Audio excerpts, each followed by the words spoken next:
We talked about the derivative of different types of functions. Now we're going to learn how to find the derivative of inverse trig functions. For example, let's take a look at the derivative of inverse sine x. This is basically 1 divided by square root of 1 minus x squared, as x is bounded between -1 and 1. You can memorize this formula, and shortly we're going to go over the logic behind it.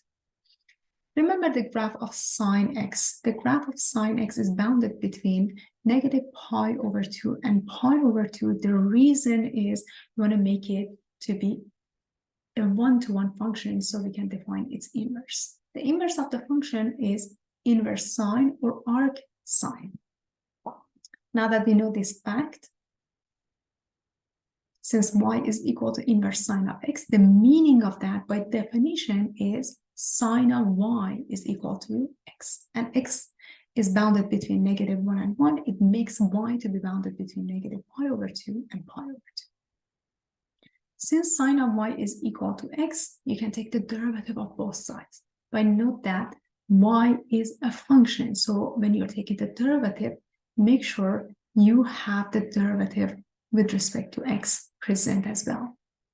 The derivative of sine y is cosine y dy dx, and the derivative of x is basically 1. Now we're going to divide everything by cosine y to isolate dy over dx on one side. So you basically get dy over dx equals to 1 over cosine y. I divide both sides by cosine y.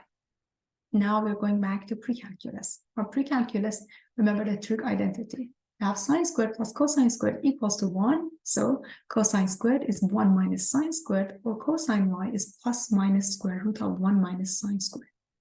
Remember that sine of y is equal to x. So wherever you see sine y, you can replace that by x.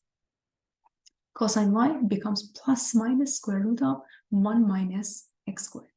Now, since your y is bounded between -pi/2 and pi/2, it makes cosine to be always larger than or equal to 0. That's why we can eliminate this negative sign.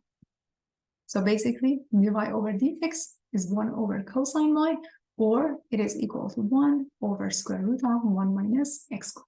So we found the derivative of inverse sine as 1 divided by square root of 1 minus x squared.